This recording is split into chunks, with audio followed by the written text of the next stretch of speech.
Welcome back to Jane's Stories of Life. As I make this video today, on the bed sits a suitcase, ready to be in various stages of being packed for an upcoming cruise I'm taking within a few weeks. When you travel, you know, those suitcases, we always are filling and refilling and taking out and putting in. And we want the things that we want to have when we're away, we want to have them.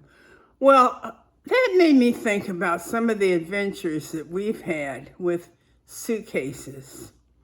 When you travel, especially if you travel anyway other than in your car, your things are at the mercy of anyone who might be handling your luggage and your things.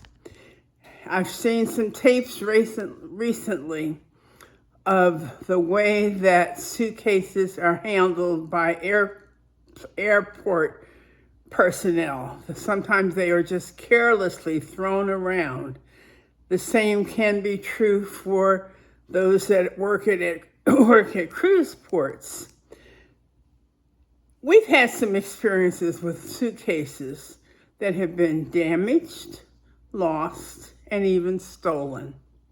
In terms of damage, I know there was one suitcase that traveled from Albany to Florida. By the time it got to Florida, some of the wheels were missing. I can't remember what else happened to another suitcase, but I know after whatever it was, we started carrying a roll of duct tape in a suitcase in case we had to do some emergency repair somewhere on a cruise ship. As I say, I don't remember what happened with that. Lost luggage is yet another thing. One of the trips that I remember best was one when Cindy and I were going to look at colleges, and we took People's Airlines. Some of you who were on the East Coast during the late 80s may remember People was a budget, low-fare airline that traveled a limited number of places. One of the routes was Albany to Norfolk, Virginia, and Cindy was looking at several schools in Virginia. So she and I flew on a Thursday night to Norfolk. We stayed in that area because on that Monday, she was having interviews at Hampton University and also Norfolk State. But on Friday, the day after we arrived, she had interviews at, I can't remember the first school, in Virginia State. When we arrived that Thursday night, her suitcase did not arrive. So the only thing that she had was the jeans that she traveled in. And we had appointments with the admission officers at each school. And back then, you went to your admission interview dressed nicely, not in jeans and a t-shirt that you had traveled in and worn the night before, etc. So that morning, that Friday morning, we got up. We had to drive from Norfolk to Richmond. And at 10 o'clock, we were somewhere. We didn't know the city at all. We knew nothing. But there was this an old train station that was an outlet, had a number of outlets in it. We went in there, we found a nice sweater and skirt and shoes and pantyhose. Whatever else she needed, she put on. And by the time we hit that interview at 11 o'clock, she was ready. The suitcase finally arrived later that Saturday evening. They delivered it to the hotel in Norfolk. So by the time we got back to Norfolk, it was there.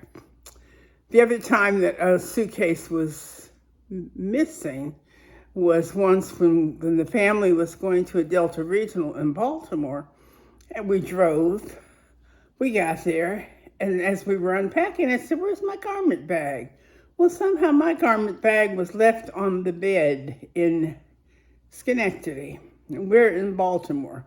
Fortunately, a neighbor across the street had a key to my house. A store who was coming the next day Went to the house, got the garment bag, brought it, so at least I had those clothes.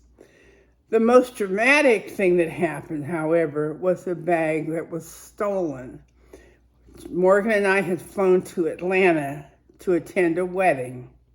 It was late when John picked us up. We went to get something to eat, parked in the restaurant parking lot, gave the attendant $5, got to the door of the restaurant. They were closing in 15 minutes, so we were not going to be able to eat there.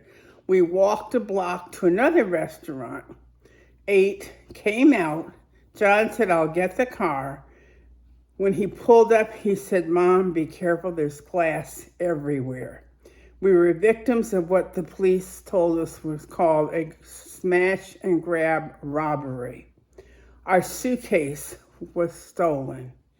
The only things that we had were my dress, Morgan's suit, because they were in the garment bag.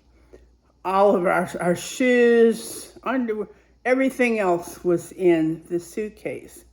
Also a case that I had used to carry on, which contained all of Morgan's diabetic supplies, all of his anti-rejection medication. He had had a kidney transplant about 9 months prior to that. All of our medications, he had something like 18 different medications.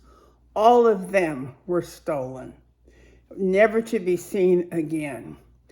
We were able to get prescriptions refilled by going to a hospital and naming the prescriptions. All of those things I detail in my second book a little more. I tell much more about that story, but that was the most dramatic thing, having a suitcase completely stolen.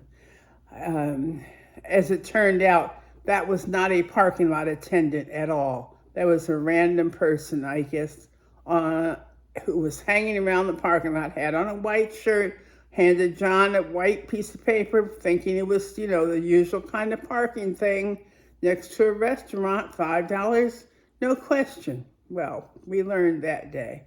But when you travel, you hope that your things arrive, that you have what you need, and that you will not be separated from your luggage. That's why so many people, I think now, try to travel. I know I'm doing that for this trip. I am traveling with carry-on. I'm taking the train to Miami to take a cruise. I'm traveling with carry-on and a personal item. So I'm not trusting my luggage, checking it. Anyway, as you think about your travels, have you had mishaps with luggage? Have you had close calls with luggage? Have you had luggage missing? I know there have been a few more times when things have happened with luggage. I just can't remember them right now. But those incidents came to mind as I'm packing for my next trip. I'm making sure I have what I need. I've met people on cruises whose luggage didn't make it on the cruise, or they had to fly their luggage to the next port of call, or various things. So anyway, happy trails to you when you're traveling. Cherish your memories and pass them on. Have a great weekend. I keep forgetting things. I forgot to add. Just a couple weeks ago, John and Grant were flying back to Fort Lauderdale after a spring break trip. Their plane was diverted because of bad weather in Miami and Fort Lauderdale. So they ended up landing in Orlando. Instead of sitting in Orlando for several hours, they decided to come and spend the night at my house and then go back the next day. They came, however, their luggage was still on the plane. So after they arrived, they had to do some quick shopping and go buy something to sleep in, go buy toothbrushes and whatever else they needed for overnight. So another little luggage tale. as an addendum to the video. All right, bye. Cherish your memories, pass them on. Don't forget to add them in. All right.